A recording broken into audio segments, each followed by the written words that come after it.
사도신경으로 우리 신앙을 고백하겠습니다. 나는 전능하신 아버지 하나님 천지 창조주를 믿습니다. 나는 그의 유일하신 아들 우리 주 예수 그리스도를 믿습니다. 그는 성령으로 잉태되어 동정녀 마리아에게서 나시고 본디오 빌라도에게 고난을 받아 십자가에 못 박혀 죽으시고 장사된 지 사흘 만에 죽은 자 가운데서 다시 살아나셨으며 하늘에 오르시어 전능하신 아버지 하나님 우편에 앉아 계시다가 거기로부터 살아있는 자와 죽은 자를 심판하러 오십니다. 나는 성령을 믿으며 거룩한 공교회와 성도의 교제와 죄를 용서받는 것과 몸의 부활과 영생을 믿습니다. 아멘. 하나님께서 오늘 우리에게 주시는 말씀은 베드로전서 1장입니다. 신약 성경 376쪽 베드로전서 1장을 교독하겠습니다.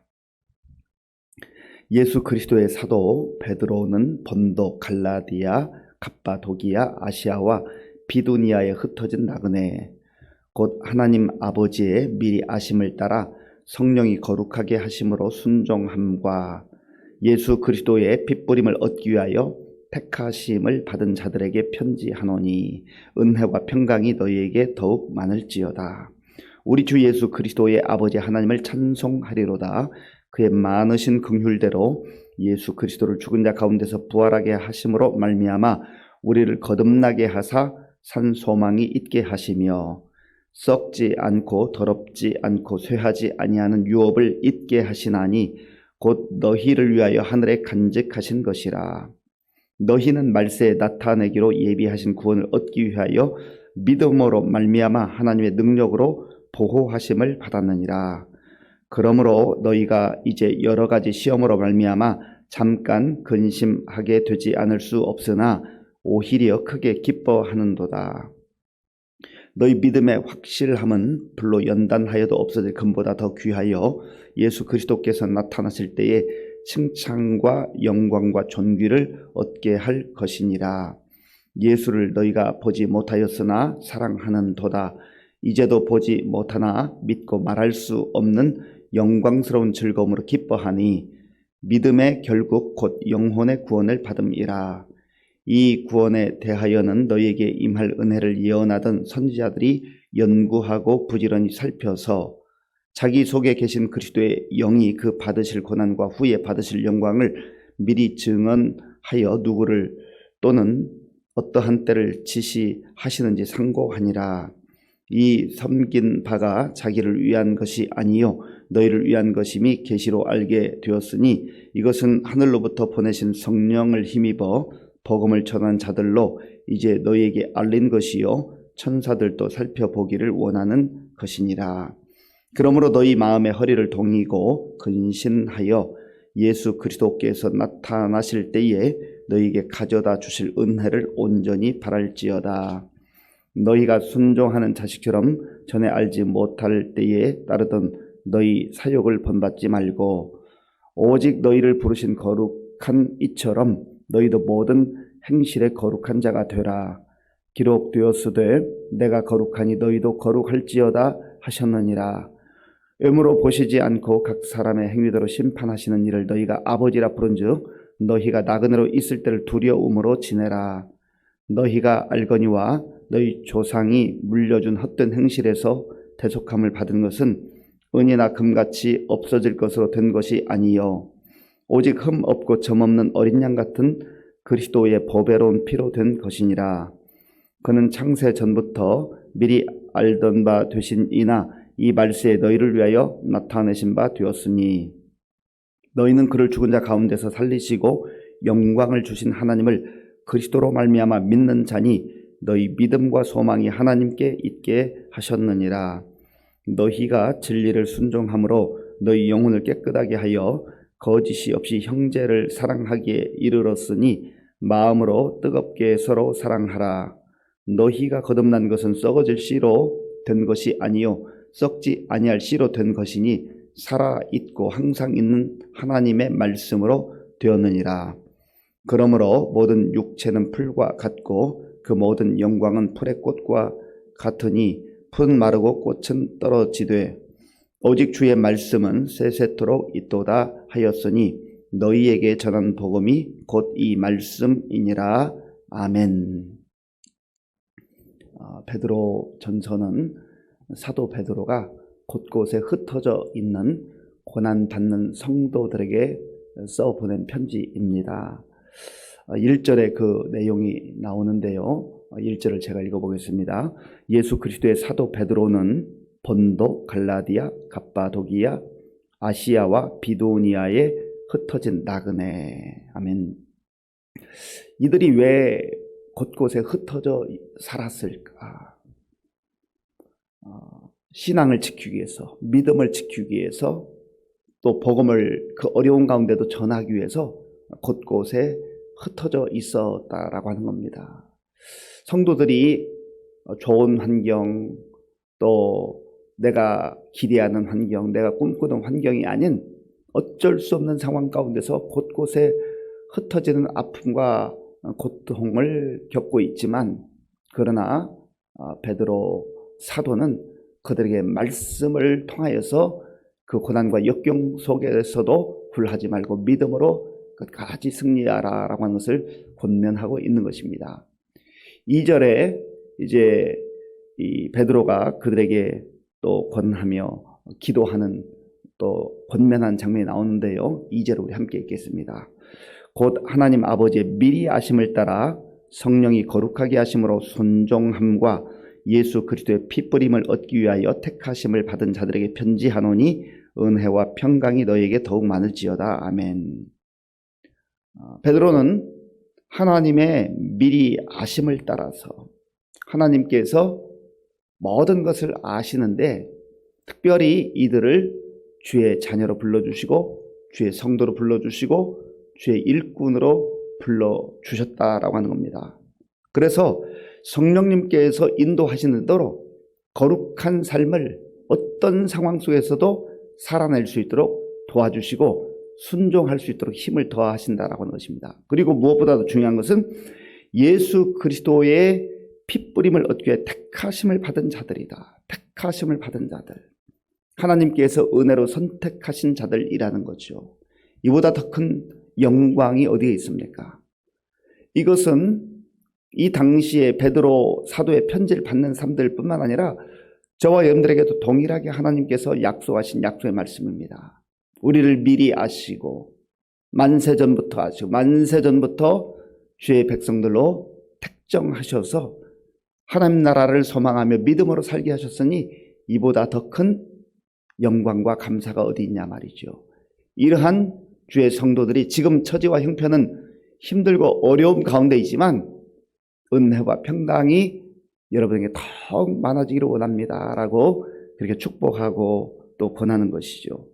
2절 끝부분에 보면 은혜와 평강이 너에게 더욱 많을지어다.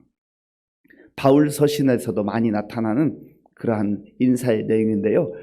의례껏 그저 하는 인사가 아니라는 거예요.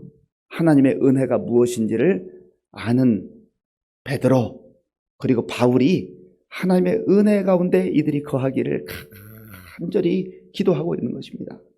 하나님의 은혜가 있으면 아무리 상황이 힘들고 어려워도 살아갈 힘이 있고 살아갈 소망이 있다라는 것이죠.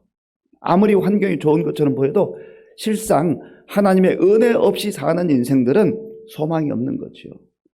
그래서 은혜를 맛보았던 사도 베드로는 이들에게 하나님의 은혜가 풍성히 임할 것을 또 기도하며 권면하고 축복하고 있습니다. 그리고 평강은 무엇입니까? 평강은 역시 하나님께서 베풀어 주시는 샬롬, 평화의 선물입니다. 마음이 복잡하지 않고 하나님께서 주시는 잔잔한 그 평화, 그 하늘로부터 내려오는 평화가 이들 성도들에게 있기를 기도하고 권하고 있는 것이죠. 평화, 평화로다 하늘 위에서 내려오네. 이 평화, 평강은요 세상에서 구할 수 있는 게 아니에요.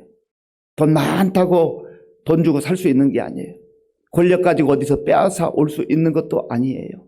오직 창조주 하나님만이, 구원의 하나님만이 선물로 주시는 그러한 선물이 평강이다 하는 것입니다. 그래서 저와 여러분들에게도 오늘 하나님께서 베푸시는 은혜와 평강이 충만해서 우리의 처지와 형편에 관계없이 그 주어진 상황 속에서 승리할 수 있는 우리 모두가 될 수 있기를 바랍니다.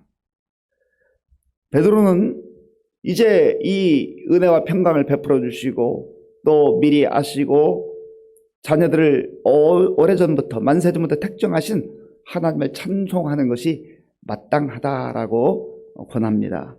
자, 3절 말씀, 4절 말씀. 3절, 4절을 제가 읽겠습니다. 우리 주 예수 그리스도의 아버지 하나님을 찬송하리로다. 그의 많으신 긍휼대로 예수 그리스도를 죽은 자 가운데서 부활하게 하심으로 말미암아 우리를 거듭나게 하사 산 소망이 있게 하시며 썩지 않고 더럽지 않고 쇠하지 아니하는 유업을 있게 하시나니 곧 너희를 위하여 하늘에 간직하신 것이라. 아멘. 우리 주 예수 그리스도의 아버지 하나님을 찬송하리로다. 하나님은 찬송 받으시기에 합당하신 하나님이시죠. 구원의 하나님, 은혜의 하나님, 평강의 하나님께서 찬송을 받으시기에 합당하시다는 거예요. 그러면 사도 베드로는 왜 하나님을 찬송해야 되는가? 그 몇 가지 이유를 말하는데, 먼저는 하나님의 그 넓고 깊으신 많으신 긍휼로 예수 그리스도를 죽은 자 가운데서 부활하게 하심으로, 다시 살아나게 하심으로 우리에게 놀라운 구원의 소망, 산 소망을 주셨다라고 하는 거죠. 세상의 사람들은 세월이 흘러갈수록 소망이 희미해집니다. 불안과 두려움 가운데 죽음을 직면해야 되는 그러한 상황으로 내몰리고 있는 것이죠. 그런데 그리스도인들이 비슷한 상황 같고 똑같은 상황 같지만, 그러나 하나님의 은혜로 말미암아 예수 그리스도의 죽음의 권세를 깨뜨리시고 부활하신 그 놀라운 부활의 열매로 인하여서 우리에게도 그러한 산 소망이 주어졌다. 소망이 있는 거, 소망이. 우리에게 소망이 있다고 하는 게 얼마나 감격스러운 일이에요. 이 소망은 어떤 소망이에요? 썩지 않고 더럽지 않고 쇠하지 않는 소망, 유업이라는 거죠. 유업이라고 하는 말은 하나님께서 자녀들에게 주시는 재산, 어떤 복, 이런 의미가 있습니다. 하나님께서 우리에게 주실 때에 썩지 않는 것, 더럽지 않은 것, 쇠하지 않는 영원하고 완전한 유업을, 그 기업을 우리에게 약속해 주셨는데, 그것이 하나님 나라에 있다는 거예요.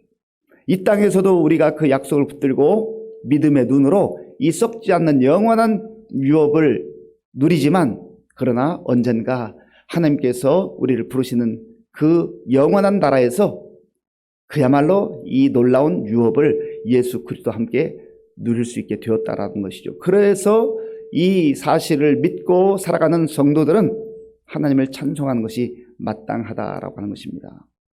또한 지금 이 곳곳에 흩어져 있는 성도들이 비록 힘들고 어려운 상황 가운데 살아가고 있지만 하나님께서 이들을 반드시 보호하시고 지켜주신다는 겁니다.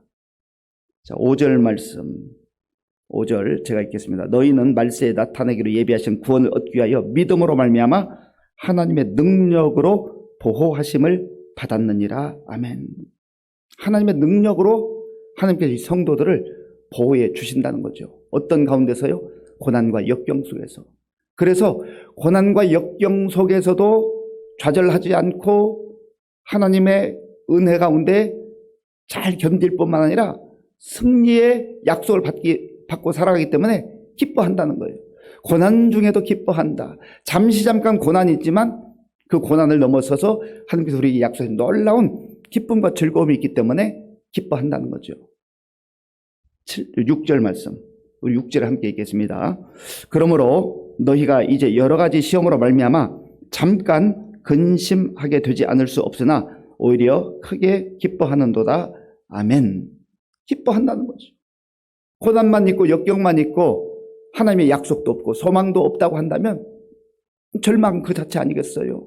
그런데 그리스도인들은 비록 믿음을 지키기 위해서 또 신앙으로 살아가기 위해서 때로 고난과 역경을 통과할 때가 있지만 주눅들지 않고 절망하지 않고 그 고난 너머에 있는 그 영광, 주의 약속을 믿고 살아가기 때문에 기쁨으로 살아갈 수 있다는 거죠. 이것이 진정한 소망이에요. 그리고 우리가 하나님의 자녀가 되고 구원받고 이 영원한 썩지 않고 더럽지 않고 쇠하지 않는 유업을 받는 이 은혜를 누리게 된 것은 믿음의 그 결과라는 거죠. 믿음으로 우리가 하나님의 그 은혜 가운데 동참하게 됐다라고 하는 거죠. 자, 7절부터 9절까지, 7절부터 9절을 제가 읽겠습니다. 너희 믿음의 확실함은 불로 연단하여도 없어질 금보다 더 귀하여 예수 그리스도께서 나타났을 때에 칭찬과 영광과 존귀를 얻게 할 것이니라. 예수를 너희가 보지 못하였으나 사랑하는도다. 이제도 보지 못하나 믿고 말할 수 없는 영광스러운 즐거움으로 기뻐하니 믿음의 결국 곧 영혼의 구원을 받음이라. 아멘. 믿음의 결국은 영혼의 구원이에요. 그런데 하나님께서 예수 그리스도 안에서 우리에게 이러한 은혜를 주셨으니 예수님께서 다시 오시겠다고 약속하신 그 재림의 날에 우리에게 주어지는 것은 칭찬과 영광과 존귀라는 거예요. 그러니까 우리에게 주어진 그 미래의 모든 약속들은 다 기쁨과 즐거움 가운데 우리가 풍성하게 누릴 영광의 일들이라는 거죠.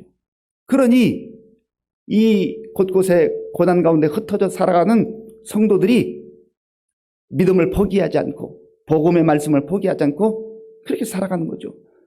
베드로도 자기 자신이 그렇게 살아갈 뿐만 아니라 곳곳에 흩어져 살아가고 있는 성도들에게 그 믿음을 끝까지 잘 지켜낼 것을 당부하고 권면하고 또 기도하는 마음으로 이 서신을 쓰고 있는 것입니다. 그래서 성도들이 영적으로 정신을 바짝 차리고 마음을 단단히 하고 이 믿음의 삶을 지속해야 할 것을 말하고 있는 것입니다. 자, 13절 말씀. 13절 제가 읽겠습니다. 그러므로 너희 마음의 허리를 동이고 근신하여 예수 그리스도께서 나타나실 때에 너희에게 가져다 주실 은혜를 온전히 바랄지어다. 아멘. 지금 이 베드로가 서신을 쓰고 있는 이 상황을 우리 이미지로 영상으로 본다고 하면 굉장히 암울하고 어두운 상황이에요. 그런데 저기 앞에서 한 줄기 빛이 보이면서 길이 보이는 길이, 그러니까 대단히 희망적이고 소망적인 그러한 내용이라고 하는 것이죠. 이러한 상황 가운데 살아가는 성도들에게 이 세상의 욕망과 또 정욕을 따라 살지 말고 나그네같이 이 땅에서 잠시 살아가는 삶 가운데 거룩한 주의 백성으로 끝까지 믿음의 경주를 완주할 것을 당부하고 있습니다. 그 내용이 14절부터 16절까지 있어요. 우리 14절부터 16절에 함께 읽겠습니다. 너희가 순종하는 자식처럼 전에 알지 못할 때에 따르던 너희 사욕을 본받지 말고 오직 너희를 부르신 거룩한 이처럼 너희도 모든 행실에 거룩한 자가 되라. 기록되었으되 내가 거룩하니 너희도 거룩할지어다 하셨느니라. 아멘. 이제는 이 약속의 말씀, 소망의 말씀을 붙들고 살아간다고 한다면 욕망을 따라서 정욕을 따라 살지 말고 거룩하신 하나님께서 불러주시고 거룩하신 하나님께서 보호하시고 약속을 주신 것처럼 어떠한 상황 속에서 거룩한 백성으로 거룩한 성도로 살아가라 하는 것이죠. 거룩하다라는 말은 분리되어 있다, 죄와 분리되어 있다, 그런 뜻입니다. 세상 사람들과 다른 가치로 다른 방식으로 살아가는 그러한 삶이 거룩한 삶이에요. 세상 사람들은 세상의 가치를 따르고 자기 욕망을 추구하지만 이제 그리스도인들은 놀라운 영원한 유업의 약속을 받고 살아가니 거룩한 백성으로 거룩한 삶을 살라라고 하는 것이죠. 그리고 이러한 삶이 우리의 삶 속에서 서로 사랑하는 삶으로 나타나야 한다. 거룩한 삶에 여러 가지 특징이 있지만 가장 중요한 특징 중에 하나가 사랑하는 거예요. 22절을 제가 읽겠습니다. 너희가 진리를 순종함으로 너희 영혼을 깨끗하게 하여 거짓이 없이 형제를 사랑하기에 이르렀으니 마음으로 뜨겁게 서로 사랑하라. 아멘. 진정으로 하나님의 자녀와 백성이 되었다고 한다면 피차 뜨겁게 사랑하는 삶을 살아갈 때 아무리 힘들고 어려운 상황 속에서도 우리가 새로운 힘을 얻게 되고 하나님의 은혜를 그리고 평강을 누릴 수 있다라고 하는 겁니다. 왜냐하면 하나님께서 주신 영원한 하나님 나라에 대한 약속, 영원히 썩지 않고 쇠하지 않는 그 유업에 대한 약속은 썩어지는 약속이 아니에요. 썩어지는 씨로 되어진 게 아니라 영원한 하나님의 말씀으로 주어진 약속이기 때문에 그렇다는 거지요. 자, 25절 말씀. 25절 우리 함께 읽겠습니다.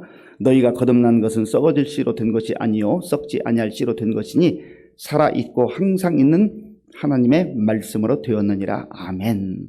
항상 있는 하나님의 말씀, 살아있는 하나님의 말씀, 살아있고 항상 있는 하나님의 말씀, 역사하는 말씀이라는 거죠. 그래서 그 뒤에 보면 이 세상의 일들과 또 인생을 풀의 꽃과 같다, 풀과 같다, 그렇게 비교합니다. 하나님의 말씀은 영원한데 세상의 것은 잠시 잠깐 있다 없어진다는 거죠. 요즘 꽃들이 만발했는데요, 또 만발한 꽃들을 며칠 보다 보면 하나씩 또 시들어지고 떨어지는 모습을 보게 되지 않습니까? 세상의 것들은 다 그렇다는 거예요. 그러나 하나님의 말씀이 살아있고 영원토록 항상 있다라고 하는 것은 하나님의 말씀은 시들어가지 아니하고 하나님의 그 나라에 이를 때까지 하나님께서 말씀대로 그대로 이루어 주신다. 변치 않는 약속이라고 하는 거예요. 이 말씀을 우리 마음에 간직하시고 베드로 사도의 권면과 같이 어떠한 상황 속에서도 하나님께서 우리를 택정하시고 우리에게 은혜와 평강으로 인도하신다는 걸 믿고 험한 세상 속에서도 고난과 역경 가운데서도 믿음으로 우리에게 주신 썩지 않고 쇠하지 않고 변치 않는 영원한 하나님 나라에 대한 유업을 소망으로 품고 오늘도 우리의 삶의 현장 속에서 거룩한 백성들로 살아갈 수 있기를 간절히 바랍니다. 아버지 하나님 감사합니다. 나그네와 같은 우리 인생들을 하나님께서 내버려 두지 아니하시고 만세 전부터 자녀로 택하셔서 이 광야와 같은 세상 속에서도 약속을 붙들고 살아갈 수 있도록 늘 보호하시고 인도해 주시니 감사합니다. 하나님, 오늘 우리에게 주신 말씀을 마음에 간직하며 믿음으로 하나님의 약속의 말씀을 붙들고 승리의 삶을 살아갈 뿐만 아니라 거룩한 삶을 살아갈 수 있도록 인도하여 주시옵소서. 예수님의 이름으로 기도하옵나이다. 아멘. 주기도문으로 예배를 마치겠습니다. 하늘에 계신 우리 아버지, 아버지의 이름을 거룩하게 하시며 아버지의 나라가 오게 하시며 아버지의 뜻이 하늘에서와 같이 땅에서도 이루어지게 하소서. 오늘 우리에게 일용할 양식을 주시고 우리가 우리에게 잘못한 사람을 용서하여 준 것과 같이 우리 죄를 용서하여 주시고 우리를 시험에 빠지지 않게 하시고 악에서 구하소서. 나라와 권능과 영광이 영원히 아버지의 것입니다. 아멘. 오늘 사도 베드로를 통해서 우리에게 주신 말씀을 마음에 간직하고 하나님의 은혜와 사랑과 평강 가운데 우리가 거하고 고난 가운데서도 어려운 상황 속에서도 이 약속 붙들고 거룩한 삶을 살아갈 수 있도록 영원한 하나님의 약속의 말씀 붙들고 살아갈 수 있도록 기도하시고요. 나라와 민족을 위해서 특별히 이제 총선 다 끝났고 이제 결과들이 나오는데 정말 여야가 더 이상 싸우지 말고 서로 머리를 맞대고 정말 국민들을 위해서 하나님 앞에서 겸손하게 맡은 일 잘 감당하는 일꾼들 될 수 있도록 기도해 주시고 우리 교회 많은 어르신들과 또 환우들을 위해서 그리고 우리 다음 세대를 위해서 기도해 주시면 오늘도 계속되는 대신방을 위해서 그리고 분복문 우리 청년들 또 선교사님들 위해서 기도해 주시기 바랍니다.